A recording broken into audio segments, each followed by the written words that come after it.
Hi friends, today we're going to talk about the perfume from Andy Tower. It's called,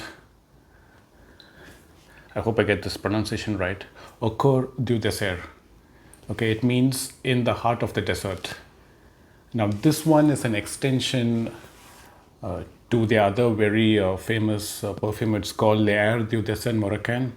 I have not personally tried the other scent, but I got this. This one is the extrait version of L'Air du Desert Moroccan, and it's supposed to be more dense, more richer version of that particular version. So let's dive into this and see what the scent profile is like and how it performs.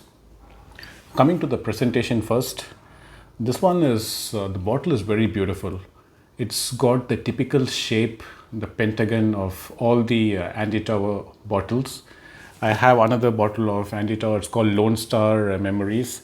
So a review about this later on. But the bottle is very beautiful. It's a nice copperish dark blue color, very handy, easy to hold, and the cap fits very well. It's a little bit too tight, but it nevertheless fits really well. And you got the name of the perfume written over here in typical Andy Tower fashion. And I have the box of this perfume somewhere, and also for Lone Star Memories. And Andy Tower, he personally signs each box. So there's a note inside where his signature is there. So very nice and personal touch from the perfumer. So thank you, Andy, for that.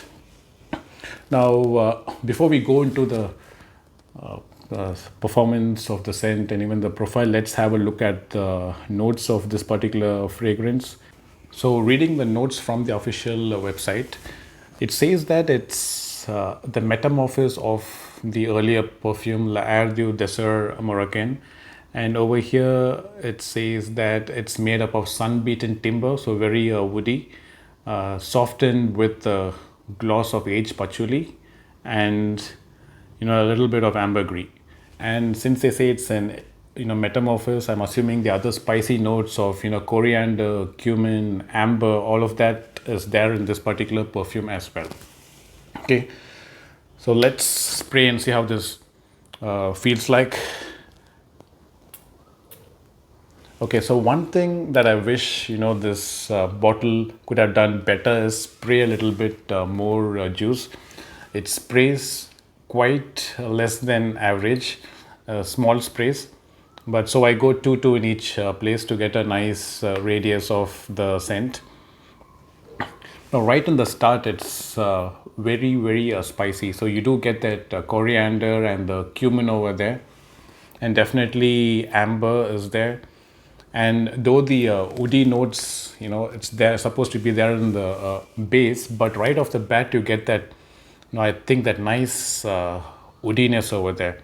And it says timber, but yes, I do smell timber over here. It's very woody, along with that spiciness as well. Now, when they say in the heart of the desert, it means the characteristics of a desert. Now, I personally haven't been to a desert, but just read about it in geography. But what's characteristic of a desert? Desert is normally hot, it's humid, it's arid, and it's dry. Right? What I get of this that relates to the desert is that dry nature of the desert. For some reason, you just feel that dryness. It's very hard to put into words. For example, you take any other scent, like an aquatic scent, there is that sense of wetness. So when you say aquatic, you feel the ocean. Even when you take a heavy scent like an animalic scent, there's some kind of fluidic nature to that scent itself. But here, there is that element of dryness. It's like you're stepping into a place and there is no, I would say, humidity. It's just you're getting the raw smell, whatever is there in the place, without a hint of moisture. So that's what I get. I think it's due to the presence of that spices, coriander and cumin. It's got that very dusty texture to it, which is adding to that dryness smell, and of course the timber as well. This smells of dry timber, not the wet wood. Like you take a log of wood that's been placed in the sun for a very long time. it's got that, very dry smell. So I think that kind of smell, I'm getting from this. So very beautiful smell. Initially, when I sprayed this scent, I didn't like it much. It took some time for me to understand. I got this around, I think, 3 or 4 years back. It took some time for me to get the scent. I think 3 years back, yes, just around the COVID time. But once I started wearing it, my nose, and my nose developed through the years. I think I have come to appreciate this perfume really well. So a very beautiful scent, artistic scent, and I would say also I would say a pleasing scent. Right? No one will get offended by this particular scent. And I also remember that yesterday I wore this scent, and people at home were asking what's that smoky smell. So I think in the air it also gives that incensey kind of a vibe for people who are smelling it around me. But for me personally, I do not get that smoky vibe much. It is spicy, dry, ambery, and out of all the things, very woody as well. So lovely scent profile. Really like this. Very unique scent. I haven't smelled anything like this before. When it comes to the performance of this particular fragrance, performance is definitely much above average. When it comes to longevity, it's really good. So I sprayed this scent on this particular t-shirt last night, and it's been close to 24 hours. I'm still getting whiffs from this. It's still pushing a little bit, creating a small aura around me. So the longevity of the scent, I would say, is very good, touching that beast mode level. On my skin, I got the scent to last for about 6 hours, which is very good. And the projection initially was quite good. So I would say it's not a beast in projection, but it projected an easy 2 feet around me for a good 2 to 3 hours.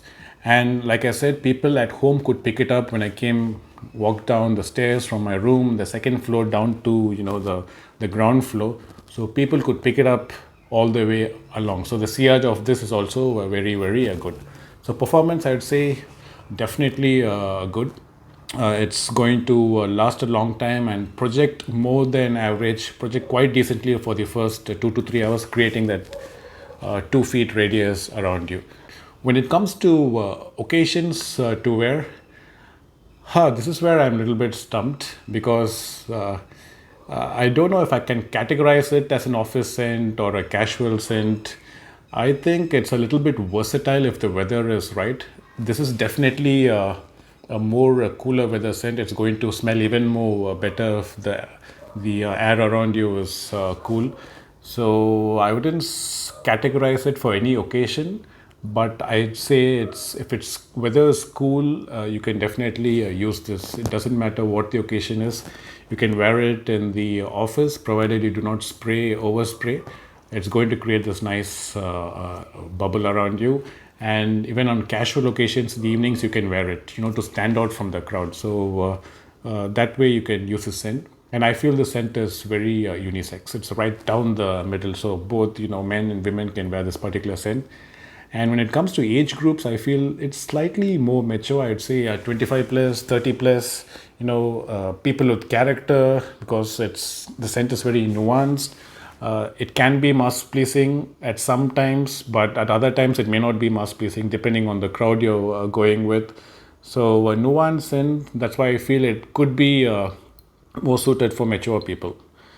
And is this a blind buy? I'd say definitely not. This is an expensive scent.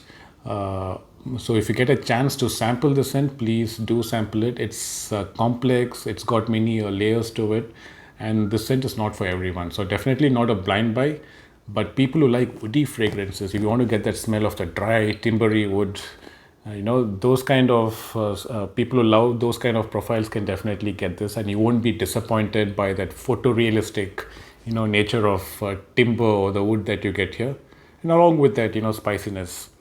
So beautiful fragrance. I think one of my favorites.